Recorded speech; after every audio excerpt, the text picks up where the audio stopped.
মৃতের পরিবার যদি সরকারকে গালিগালাজ দেয় তাহলে তা শুনতে হবে। তারা রাজ্যের স্বাস্থ্য দপ্তরের দিকে আঙুল তুলতেই পারে। স্যালাইন কাণ্ডে প্রসূতি মৃত্যুর ঘটনায় বিস্ফোরক মন্তব্য মুখ্যমন্ত্রী মমতা বন্দ্যোপাধ্যায়ের। তিনি বলেন যে সরকারকে গালিগালাজ দিলে শুনতে হবে। স্যালাইন কাণ্ডে মমতা কি দায় স্বীকার করেই নিলেন যে এটা তাঁদেরই ভুল? মেদিনীপুর মেডিকেল কলেজে প্রসূতি মৃত্যুর ঘটনা নিয়ে তোলপাড় চলছে রাজ্যে। সরকারি হাসপাতালে সংক্রমিত স্যালাইন ব্যবহারের জেরে রোগী মৃত্যুর ঘটনায় কলকাতা হাইকোর্টের কড়া ভৎসনার মুখেও পড়তে হয়েছে রাজ্য সরকারকে। সেই স্যালাইন কাণ্ডে এবার মুখ খুললেন মুখ্যমন্ত্রী মমতা বন্দ্যোপাধ্যায়।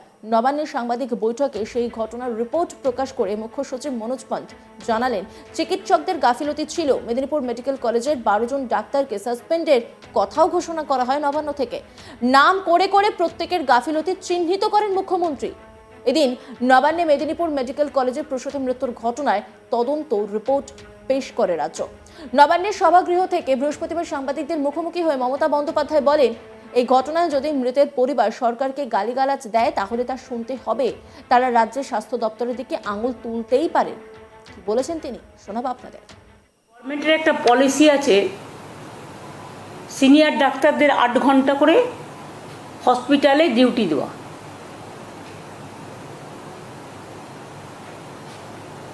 এটা কি তাদের সম্মান জানিয়ে আমি বলছি, শ্রদ্ধা জানিয়ে বলছি। মানুষের জীবনের থেকে বড় তো কিছু নয়। চিকিৎসা শাস্ত্রে যারা জয়েন করেছেন, সেবা হচ্ছে তাদের সবচেয়ে বড় কাজ। মানবিক মুখ, সেবা, সঠিক সময়ে সঠিক চিকিৎসা। চিকিৎসা কিন্তু কোনো কোনো রোগ আছে 1 সেকেন্ডও কারোর জন্য ওয়েট করে না। আর এসব ক্ষেত্রে মনে রাখবেন, বিশেষ করে প্রেগনেন্ট মাদারদের ক্ষেত্রে কখনো স্যালাইন বাড়ানো হয়, কখনো স্যালাইন কমানো হয়, সেগুলো সিনিয়র ডাক্তাররা ঠিক করেন। আর সিজারিয়ান করেন সিনিয়র ডাক্তার। এত নার্সিং স্টাফ, এত স্টাফ, প্যারামেডিক্যাল স্টাফ, এত নতুন নতুন ভবন, এত টাকা বাড়ানো, এত সিট বাড়ানো, এত মেডিকেল কলেজ বাড়ানো, এতে তো বাংলার ছেলেমেয়েরাই সুযোগ পাচ্ছে। তাদের যদি কোনো অন্যায় হয় তাদের উপরে সেটা যেমন দেখার দায়িত্ব আমাদের, তেমনি রোগী যাতে পরিষেবা পায় এটা দেখার দায়িত্ব আমাদের সবার। আমাকে যদি আপনারা বলেন সিজারিয়ান করতে, আমি পারবো না, ওটা আমার কাজ নয়, কারণ আমি ডাক্তারি নিয়ে পড়িনি। I am not that expert. CSK যদি বলেন সিজারিয়ান করতে, সিএস পারবে না। He is the head of the civil administration, government administration অফিসারদের মধ্যে। হেলথ সেক্রেটারিকে বলেন যদি, তিনি ডাক্তার নন, তিনি অ্যাডমিনিস্ট্রেশন সাইড দেখবেন। ট্রিটমেন্ট কারা করবে? একটা মানুষ বিপদে পড়লে ডাক্তারদের কাছে যাবে। রেফারেল সিস্টেমও অনেকটা কমিয়ে দেওয়া হয়েছে। এমার্জেন্সি কেসগুলো রেফারেল না হলে, যেখানে সুযোগ নেই তাকে তো সুযোগ দিয়ে বাঁচাতে হবে। ট্রমা কেয়ার সেন্টার অনেক করা হয়েছে, আগে ছিলই না প্রায়। আমি সাধারণ মানুষের কাছে আবেদন করব, হ্যাঁ এটা অন্যায় হয়েছে যে পরিবার তার বউকে, সন্তানকে হারিয়েছেন, তাকে কিন্তু মনে রাখবেন কোনো সান্ত্বনাই তার কাছে সান্ত্বনা নয়। যারা ভুল কাজ করার জন্য মারা গেছেন বা এখনো পিজি হসপিটালে তাদের নিয়ে এসে ট্রিটমেন্ট হচ্ছে, 2 জন ঠিক আছেন, 1 জন একটু ক্রিটিক্যাল আছেন, তাদের পরিবারগুলো দুটো গাল দিলে আমাদের শুনতে হবে। তাদের পরিবারগুলো আঙুল তুলতেই পারেন চিকিৎসা ব্যবস্থার ওপরে। লক্ষ লক্ষ লোক, কোটি কোটি লোক ওপিডিতে ট্রিটমেন্ট হয়, আউটডোর পেশেন্ট যারা। আর হসপিটালে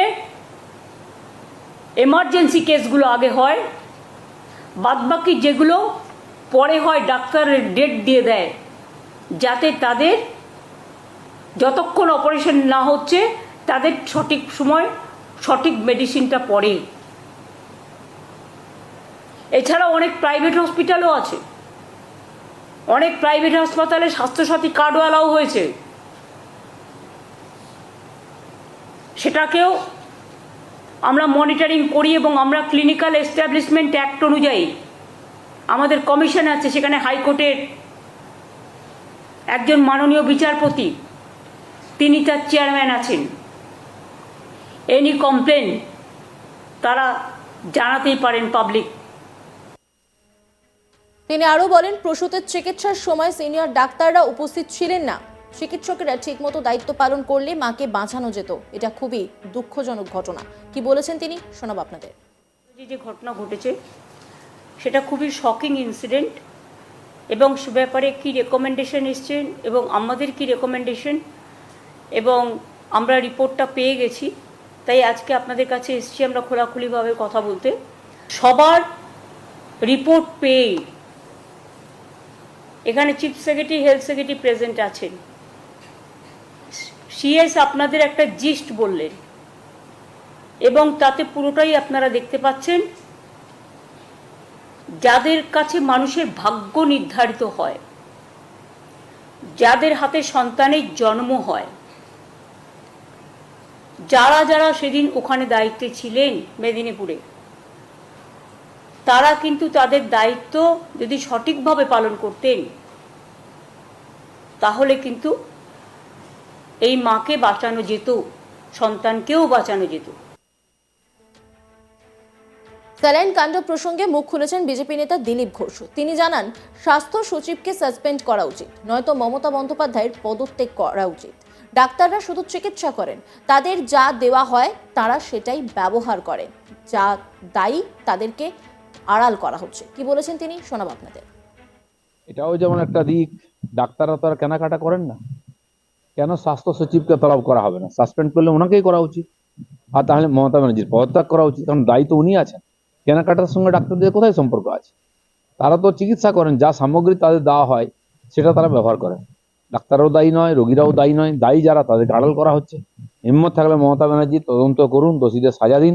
এই ধরনের ম্যালপ্র্যাকটিস সব জায়গায় চলছে। আপনারা জানেন এইখানকার এই ধরনের স্যালাইন পাঠানো হতো অন্য রাজ্যে, ব্যাঙ্গালোরের মতো, কর্ণাটকের মতো জায়গা, তারাও ব্যান করেছে এগুলোকে। কেন পশ্চিমবাংলার মানুষকে এগুলো দেওয়া হচ্ছে? মানুষের জীবনের কোনো মূল্য নেই এখানে? 500 টাকা দিয়ে জীবনটা কিনে নিচ্ছেন নাকি? মৃতের পরিবার যদি সরকারকে গালিগালাজ দেয় তাহলে তা শুনতে হবে। তারা রাজ্যের স্বাস্থ্য দপ্তরের দিকে আঙুল তুলতেই পারে। স্যালাইন কাণ্ডে প্রসূতি মৃত্যুর ঘটনায় বিস্ফোরক মন্তব্য মুখ্যমন্ত্রী মমতা বন্দ্যোপাধ্যায়। তিনি বলেন, যে সরকারকে গালিগালাজ দিলে শুনতে হবে। অন্যান্য খবরের আপডেটের জন্য অবশ্যই নজর রাখুন আজ তাক বাংলার ইউটিউব স্ট্রিমিংয়ে। লাইক, কমেন্ট, শেয়ার এবং সাবস্ক্রাইব করতে ভুলবেন না।